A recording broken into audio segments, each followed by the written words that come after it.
રામ રામ ખેડૂત મિત્રો, હું વાત કરું છું હિતેશ વાઘેલા અને તમે જોઈ રહ્યા છો ફાર્મિંગ ઇન્ફોર્મેશન. આપણી ચેનલમાં તમારું સ્વાગત છે.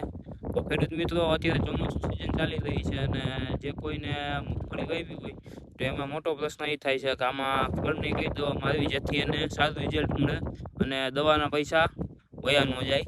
તો આજે આપણા મિત્રો એક એવી દવાની વાત કરવાના છીએ જે મગફળીમાં સાફ થઈ જાય છે અને મગફળીને નુકસાન પણ નથી કરતી અને ઓછા રિઝનેબલ ભાવમાં દવા આપણને મળી રહે છે.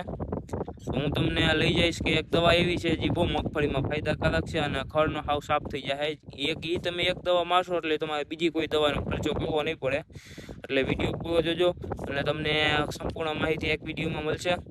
ચાલો આપણે દવા જોઈએ. કઈ દવાની વાત કરવાનો છું હું તમને. મિત્રો, તમે આ જોઈ શકો છો ધાનુકાની ટોર્નાડો છે. આ દવા એવી છે કે મગફળીમાં નુકસાન પણ નથી કરતી અને બહુ મગફળીમાં બહુ સારામાં સારી દવા છે અને બધું જ ખડ સાફ કરી નાખે છે. આપણે તમામ ખડ સાફ કરી નાખે છે. લૂણી હોય કે પછી આપણે ઓલું ખાટોળું કહેવાય છે, પછી કાળિયું ખાર્યું, કડવું ખડ અને આવા બીજા 4-5 ખડ બીજા પણ ઉગે છે. હવે સંપૂર્ણ આ દવા તમે એકવાર મારી જુઓ એટલે તમારે બીજી કોઈ દવાનો ખર્ચો નહીં કરવો પડે. એ આપણી તમને ગેરંટી છે. હવે આપણે જોઈએ કે આ દવા કેટલી નાખવાની, કઈ રીતની છંટકાવ કરવાનો, ક્યારે દવા મારવાની, એની આપણે વાત કરવાના છીએ. તો મિત્રો, તમે જોઈ શકો છો વાતાવરણ આવું તમે જો બહુ તડકો ન હોય ને ત્યારે દવા મારવાની, જેથી તમને સંપૂર્ણપણે રિઝલ્ટ મળતું રહે. અને તમે જોઈ શકો છો કે બહુ તડકામાં દવા નહીં મારવાની તો રિઝલ્ટ તમને ઓછું મળે. તડકામાં મારવાનું, ઠંડા વાતાવરણમાં મારવાની અને પવન ઓછો હોય ને ત્યારે દવા મારવાનો એટલે તમને મગફળીમાં સંપૂર્ણપણે રિઝલ્ટ મળે. આપણે હવે બીજી વાત કરીએ ને તો આ દવા પંપે તમને બતાવું. તો આ છે ટોર્નાડો. આ આપણે 500 ml નું આવે. હવે 500 ml આવે ને આ તમારે પંપે 30 ml નાખો ને એટલે બધું જ ખડ સાફ કરી નાખે છે. અને કલાક એક વરસાદ કદાચ ચોમાસામાં મારો કે ઘણા ખેડૂત મિત્રોને બીક રહેતી હોય કે જો આ દવા માર્યા પછી વરસાદ આવી જાય તો દવા ધોવાઈ જાય. તો એવું થતું નથી. આ મિત્રો દવા રહીને એ તમે કલાકે ફૂંકાઈ જાય ને, કલાકે રહી જાય ને એટલે દવા તમારે સંપૂર્ણપણે લાગી જાય છે. અને આના ભેગી એક બીજી દવા આવે છે જે તમારે મિક્સ ડોઝ બનાવવાનો હોય છે. આ છે જો ટીમેક્સ, તમે જોઈ રહ્યા છો ટીમેક્સ. હવે આનું કામ એકચ્યુઅલીમાં એવું છે ને કે આ સ્ટીકર ટૂંકમાં આપણે કહીને કે જીરીકાની એક બૂંદ હોય ને તો આખા પાંદડામાં ફેલાઈ જાય ટૂંકમાં. એટલે આ દવાનું કંઈક આ રીતનું કામ છે. અને આ પણ પંપે 30 ml નાખવાની છે. અને જો તમારે 30 ml નાખવી હોય તો ભલે, અને ડોઝ બનાવીને છાંટવી હોય તો ભલે.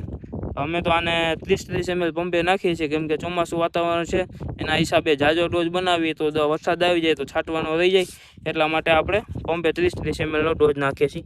અને બીજી વાત કરીએ આપણે બીજી દવાની, તો આ તમે જોઈ શકો છો એગ્રી ક્રોપની ઈરુની દવા છે. ટૂંકમાં આપણે કહીએ ને કોરાજન, આ કોરાજનનું છે.